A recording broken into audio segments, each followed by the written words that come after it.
Joining me right now to discuss this is Hild. He's the executive director of Consumers Research, and he's I like wannabe vegetable gardener as well. I loved that about his bio.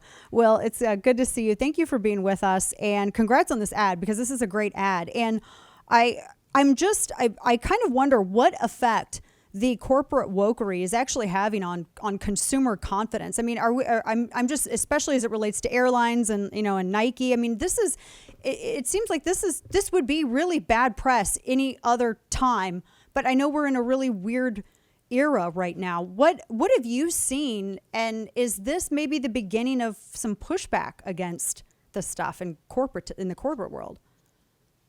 Well, it's certainly the beginning of pushback from us at Consumers Research. The Consumers First initiative is focused on putting America's corporations on notice that their efforts to distract from their business failings, their mistreatment of customers, by going woke, as they say, cozying up to woke politicians, taking positions on issues, legislation that they know nothing about and is not germane to their business.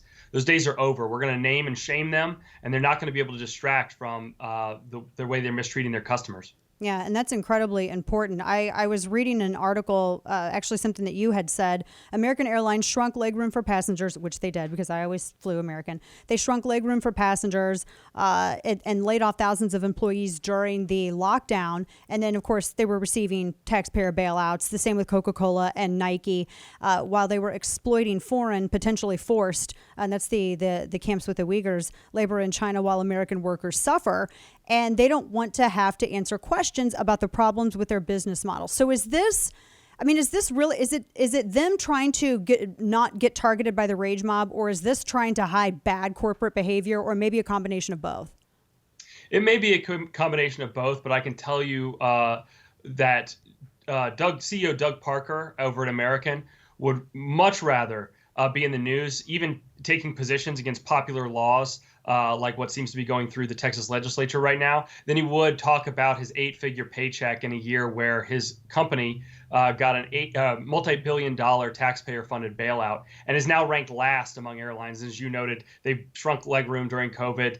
They kicked more passengers off of flights than any other airline. They've lost more bags than any other airline. Mm-hmm. So even taking positions on divisive issues is a welcome distraction for CEO Doug Parker, rather than having to answer questions about that. Some of us out here, like for soft drinks to get involved in this. Why can't they just make soda? I mean, why just like make the product or offer the service? When did this begin where people felt like they had to get to issue some statement on either an item in the news that had nothing to do with their industry or virtue signal? I mean, when did this become a thing? It seems like maybe I wasn't paying attention closely enough, but it seems like this, like really over the past couple of years, this has really just sort of hit the fan. And I see everybody doing it. Every company's doing it.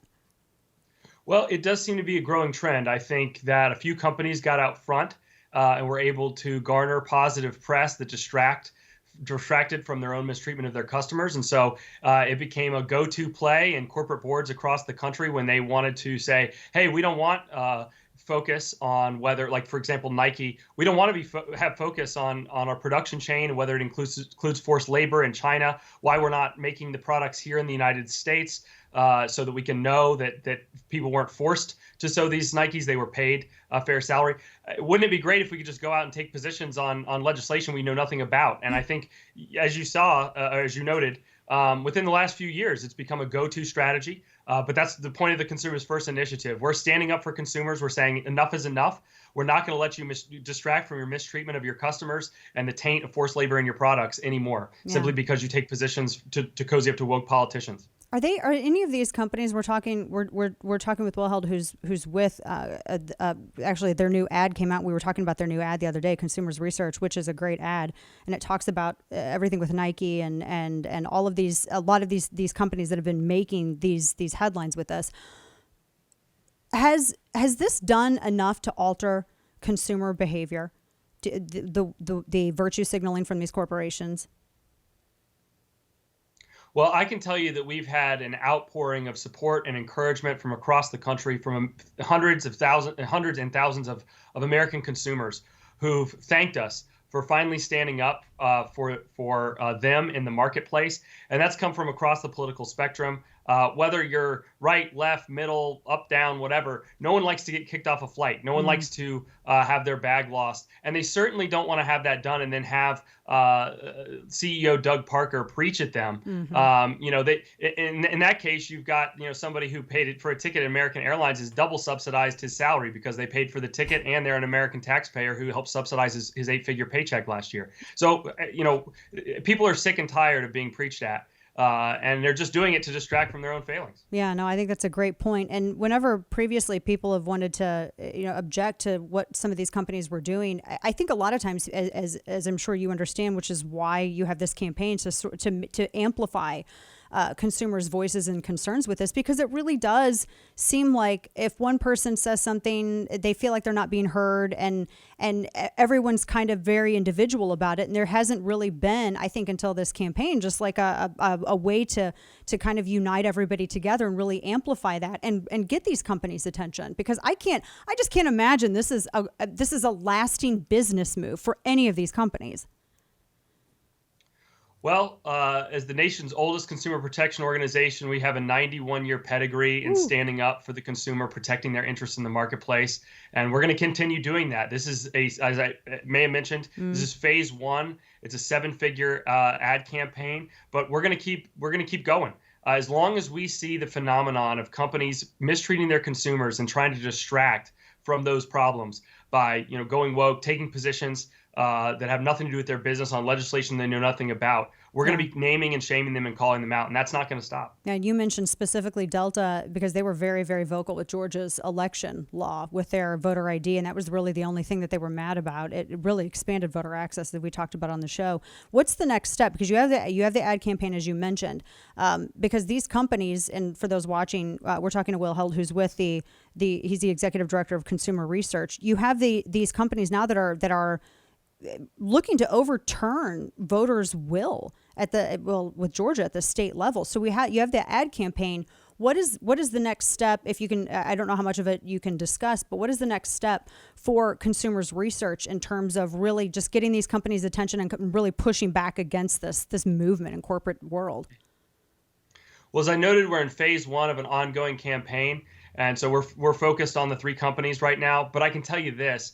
This is ongoing. This isn't going to stop until we see that phenomenon end. And every corporation in America, if you're in the corporate boardroom right now, I'm talking to you. If you're sitting around thinking or talking about taking a position on legislation or a political issue that you know nothing about and is not germane to your business in order to distract from your mistreatment of customers, problems with your products, problems with your products being made with forced labor in China, it's not going to work. We're going to come for you. We're going to name and shame. And this isn't going to end, like I said, until we see an end to this abuse of the consumer in the marketplace. I always said that public ridicule is a very valuable thing, especially when someone like these corporations and their CEOs are just behaving in such an asinine manner. I'm so glad to see that there is somebody on the limited government side of the sphere that's pushing back against this stuff and really culturally and corporately in the manner that you are. Will Hild with Consumers Research. I'm going to put I think we have I'll send the link out for the video in the newsletter as well. Thank you guys for what you do and for pushing back on this, because a lot of people, they don't have the platform that you all have, and they don't have the resources that you all have to make their sentiments known and say, we're here too, and we're probably outnumbering the people who are complaining to you. So, listen to us as well. So thank you guys for doing that. We appreciate it. Absolutely. Thank you. Of course. Take care.